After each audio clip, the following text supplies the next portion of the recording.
किसान चाहता है, देश का हर किसान चाहता है कि उसकी आमदनी बढ़े। देश की कृषि नीतियां और कृषि वैज्ञानिक और कृषि विभाग के जो लोग हैं वो भी चाहते हैं कि किसान की आमदनी बढ़े। लेकिन किसान की आमदनी बढ़ने की बजाय उसकी आमदनी घटती जा रही है। मित्र, आमदनी, खेती की आमदनी की जब बात होती है तो खेती का सारा कारोबार, खेती की जो इंडस्ट्री है वो प्रकृति है। हम फसलों का, फलों का, सब्जियों का अधिक उत्पादन अगर लेना चाहते हैं तो ये उत्पादन प्रकृति की इंडस्ट्री में होना है। जबकि वर्तमान युग में हम सारे लोग, चाहे किसान हों, कृषि नीतियां हों या वैज्ञानिक हों या अधिकारी हों, प्रकृति रूपी जो इंडस्ट्री है वो इंडस्ट्री कैसे और स्ट्रांग बने, उसमें कैसे रॉ मटेरियल आए, कैसे उसके संसाधन बढ़ें, इस पर कोई चिंता नहीं करता। तो क्या होता है कि आमदनी बढ़े, किसानों को बोला जाता है कि आपको अगर आमदनी बढ़ानी तो नई टेक्नोलॉजी को अपनाना पड़ेगा। किसान भी सोचता है कि चलो ठीक है, हम नई टेक्नोलॉजी को अडाप्ट करेंगे, लेकिन हमारी आमदनी बढ़नी चाहिए, और वो लालच में आता है और टेक्नोलॉजी का फॉलो करता है। जैसे जैसे नई नई टेक्नोलॉजी आती हैं वो एक्सेप्ट कर लेता है इस लालच में कि उसकी आमदनी बढ़ेगी। पिछले 60-70 सालों का इतिहास उठा के देख लीजिए कि किसान की आमदनी बढ़ने की बजाय उसकी आमदनी कम होने लगी। उत्पादन बढ़ा है, कोई संदेह नहीं। देश में खाद्यान्न का उत्पादन आज़ादी के बाद से कम 6 गुना बढ़ा है। लेकिन जब किसान की आय की बात करते हैं तो किसान की आय घटी है, और वो घटने का कारण सिर्फ ये है कि जो लोग कहते हैं टेक्नोलॉजी के बलबूते पर हम किसान की आमदनी बढ़ाएंगे, हकीकत ये है कि वो झूठ बोलते हैं। उनको अपनी कमाई का लालच होता है। किसान ये बात नहीं समझ पाता और टेक्नोलॉजी खरीदता है। टेक्नोलॉजी खरीदते खरीदते, टेक्नोलॉजी का मतलब क्या है? एग्रीकल्चर टेक्नोलॉजी में है कि प्लांट को जो है 16 पोषक तत्वों की ज़रूरत है, इसलिए ज़मीन नहीं दे पाती है, इसलिए रासायनिक उर्वरकों की ज़रूरत पड़ेगी। किसान ने डालना शुरू कर दिया। कुछ दिन के बाद आया कि भाई अमुक फसल में बीमारी लगी है तो इसके ट्रीटमेंट के लिए ये डालना पड़ेगा। किसान ने फॉलो कर लिया।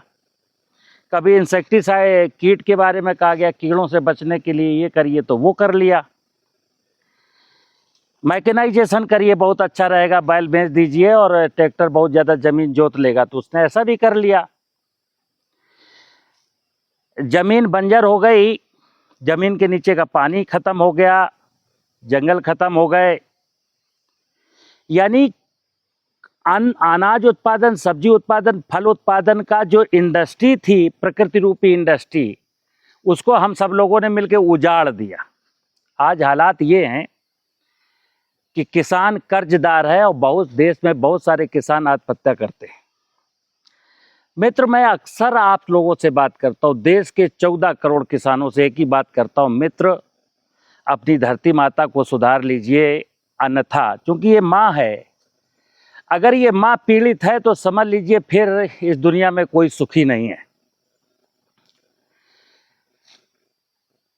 मित्र, लालच जो लोग आपको देते हैं ना, आज देखिए कि 2 ग्रुप हैं इस देश में। 80% लोग तो केमिकल फार्मिंग और टेक्नोलॉजी फार्मिंग की बात करते हैं, और 20% लोग आजकल जैविक खेती या प्राकृतिक खेती की बात करते हैं। हकीकत क्या है?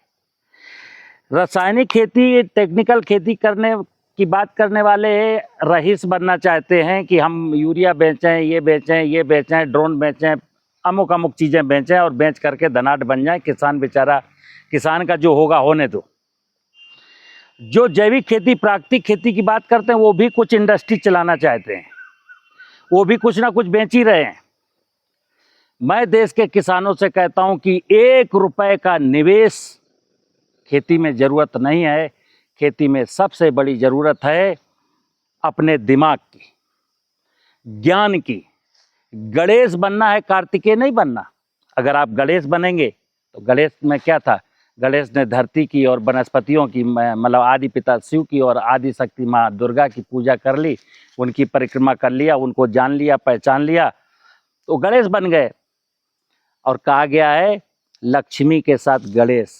अगर आपको लक्ष्मी चाहिए तो गणेश बनना पड़ेगा, अन्यथा कभी कभी किसी के पास धोखे से अनजाने में लक्ष्मी आ भी जाती तो चली जाती है। तो देश के किसानों से निवेदन है मित्र, ये प्रकृति रूपी जो इंडस्ट्री है इसको डेवलप करना है।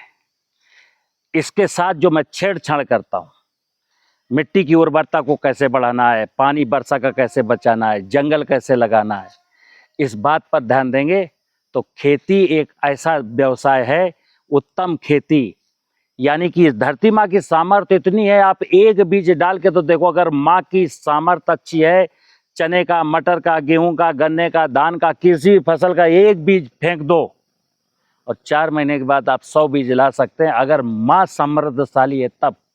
लेकिन माँ मर चुकी होगी तो आपको लागत लगानी पड़ेगी। नमस्कार।